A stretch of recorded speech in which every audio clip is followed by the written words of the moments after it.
وَلَتَجِدَنَّهُمْ أَحْرَصَ النَّاسِ عَلَى حَيَاةٍ وَمِنَ الَّذِينَ أَشْرَكُوا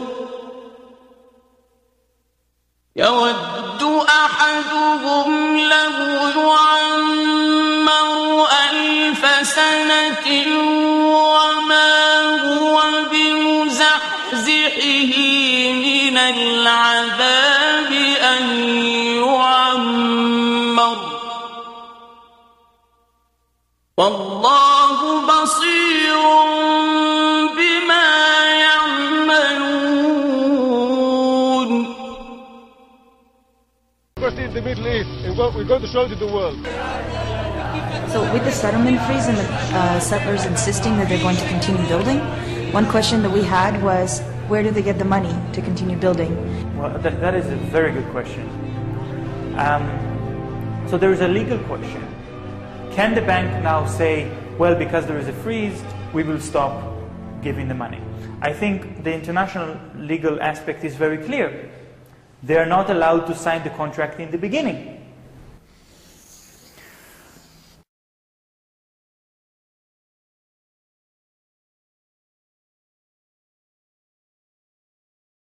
The municipal area which is awarded to those colonies is disproportionate to the number of people living in there. Take, for example, Ma'ale-Dumim. Ma'ale-Dumim is an illegal colony east of Jerusalem, where about 30,000 people live. But Ma'ale-Dumim has a municipal area which is 1.5 times the size of the municipal area of Tel Aviv. Tel Aviv is Israel's a major city with about 500,000 people living there. So 30,000 people get more municipal area than 500,000 people living inside the Green Line. Therefore, this municipal area becomes part of the colony. And what the army does, they evict all the Palestinians who live in the municipal area. They kick them out, saying this is not safe for the colonists to live surrounded by Palestinians. So it's much easier for the army to protect the colonists if we just kick out all of the Palestinians living in that area. So the Palestinians are being kicked out, and this municipal area becomes all sterile, clean of Palestinians. But the story doesn't end there. The story continues when the colonists want to establish a new neighborhood. But rather than establishing their neighborhood close to the center, they establish it right at the border of their municipal area. It could be 7 kilometers away. It could be that the colonists don't even see each other. They don't even know each other. It's, for all purposes, a new settlement, a new colony. But the way that they officially present it, it is as if it is part of the same community. And then again, the water administration of Israel connects this new neighborhood to water. The electricity company connects it to electricity. The Ministry of Transportation will make sure that they have their own road.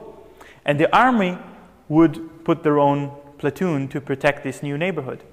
But the settlers here live very close to the Palestinians who remain outside of the municipal area. And they start to call the army and say, we don't feel safe. There are Palestinians outside our window. We live right next to the Palestinian towns and villages. So help us and protect us. What the army would usually do in response to these calls by the colonists is to kick out the Palestinians from this area. Destroy houses, prevent farmers from using their lands, prevent shepherds from herding their sheep, and basically turn this area as well into another kind of sterile area, free of Palestinians, without Palestinians, so that the colonists could feel safe.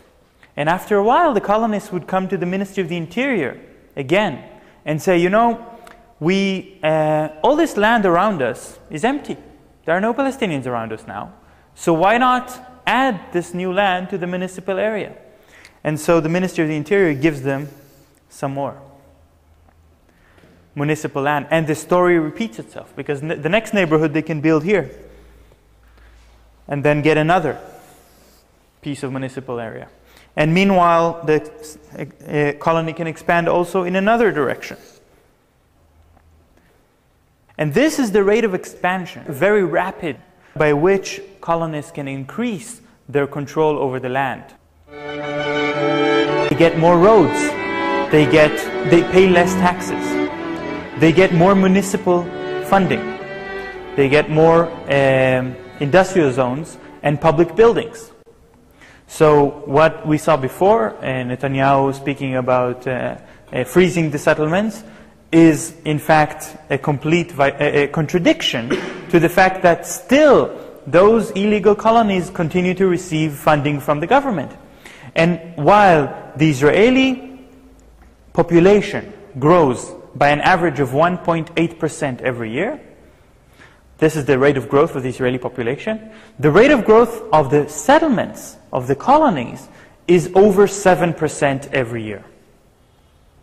Which means that because of all these subsidies, because of all this support by the government, the colonies are expanding rapidly, and more people are drawn to live in the colonies because that's how they can get a lot of subsidies. And this is where the Bank of Dexia comes in. Dexia is a Belgian bank. And as a Belgian bank, they have businesses all over the world. One of the areas that they've decided to invest is the West Bank. Although what they are doing, in fact, is illegal, because they are providing assistance to a war crime, should be completely clear that building colonies in an occupied land is a war crime. So they are collaborating with a war crime. And they are doing this, they have been doing that as a private bank because of the very nice interest that they got for their loans. They gave loans to those colonies, the colonies used the money to expand, to grow, and they paid a high interest to the Bank of Dexia. And you can even see the numbers in this graph of how much money in billions of shekels has been invested already into these special subsidies. And the municipality budget, which is right there at the, not at the very top, but one of the very top budgets, is at almost 25 billion shekels. And right above it is the housing budget, the housing subsidies of about almost 35 billion Israeli shekels. So altogether, we're talking about 60 billion Israeli shekels, just municipalities and housing. And 60 billion Israeli shekels is more than 10 billion euros. And this is the kind of advantage that is done through the local municipalities. And this is the kind of subsidy that is especially interesting for a bank like Dexia to be involved in. Has the government made any statement then on its policy regarding the bank? The Belgian government itself did not make any statement that I know of regarding the bank, but the bank did make a statement. And the local branch in Israel of Dexia Bank made a statement which I think is very worrying. What he said is that Dexia is only supporting 7 colonies, and these colonies are not the worst kind of colonies. They are colonies that are in the consensus, in the Israeli consensus, of course, not in the Palestinian consensus. And he gave a list of 7 colonies to appease the international community, to appease the boycott movement, to say, look, we're not that involved in the occupation. We're only slightly involved. But of course, international law is very clear. No colony is legal. But by making that statement as a representative of the Bank of Dexia, he was actually giving the impression that Dexia follows the Israeli policy of separating between different kinds of settlements. So Dexia is actually supporting this kind of argument that international law, okay, but Israeli law is more important. وعد الله الذين آمنوا منكم وعملوا الصالحات ليستخلفنهم في الأرض كما استخلف الذين من قبلهم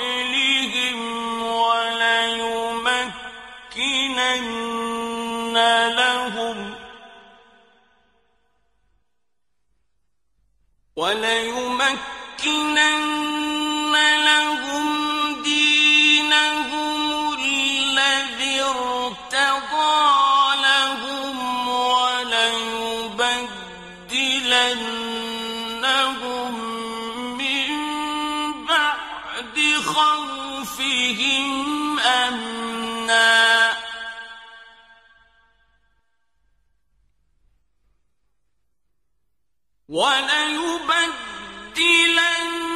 وليبدلنهم من بعد خوفهم أمنا يعبدونني لا يشركون بي شيئا